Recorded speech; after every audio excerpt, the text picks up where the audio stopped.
Hi guys, so for today's video nga pala, magre-recondition tayo ng ating mga trash bin kasi tagal-tagal na din napipinturahan. Then kung mapapansin yung pangit na din tingnan. So tara, samahan niyo ako. Ayan, medyo nahihirapan tayo magtanggal ng kanilang mga lubid. So gagawa natin yan ng paraan. Yung pa-job order ni Kamote kasi kung mapapansin nyo, yung horizon, sa ilalim, sobrang galaw talaga ng barko. And then yung gulap naman, punta tayo dyan sa taas.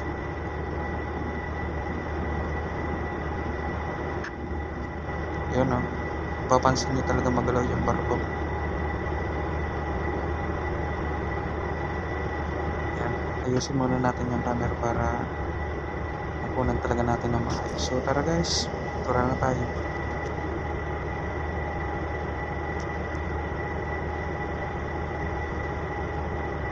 Habang seryoso nga tayo at busy sa pamimintura, pa-like and follow naman ako guys nitong ating Facebook page, Marinong Bicolano Vlogs, para ma-update na din kayo sa ating mga susunod pang video.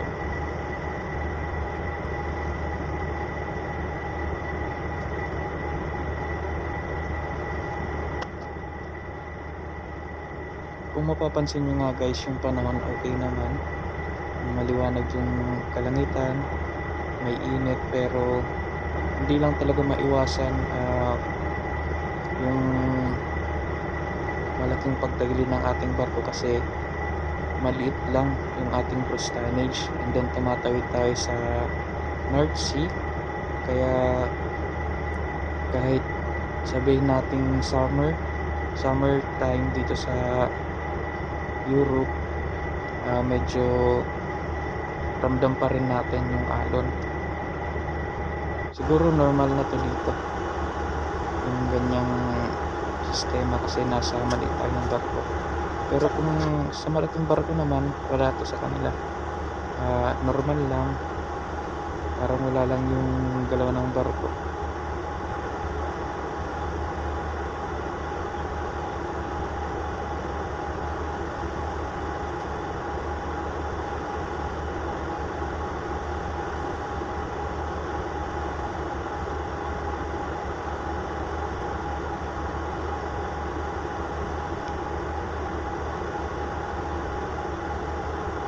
Tinulungan na nga pala tayo dito ni Kabayan kasi tapos din yung trabaho niya sa loob. So naglalagay siya ng yellow box sa front ng garbage bin kasi dyan natin ilalagay yung label ng basurahan. So tulad nga sa lupa, dito sa barko meron din tayong iba't ibang types ng garbage bin. Then doon may tatapon yung basura na kung saan pasok sa category.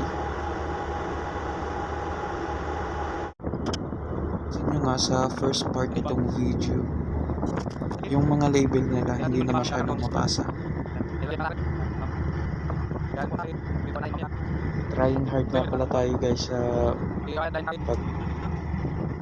pag-upload ng mga video or pag-vlog kasi kung ano-anong negosyo nang naisip natin pag maalon. First option natin itong pag-vlog. Pag hindi tayo dito mag-click, magnegosyo tayo. Lipat tayo sa pag-farm.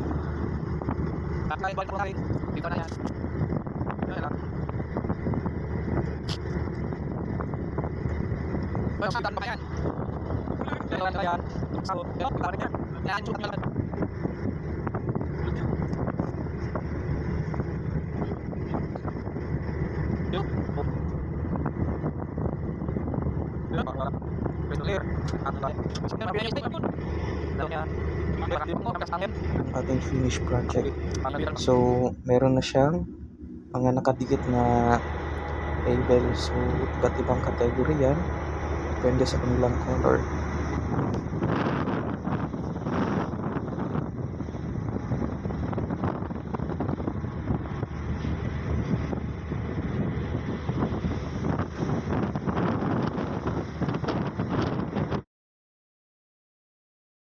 Nga pala yung ating social media account, pa-like, share, and follow. Thank you guys.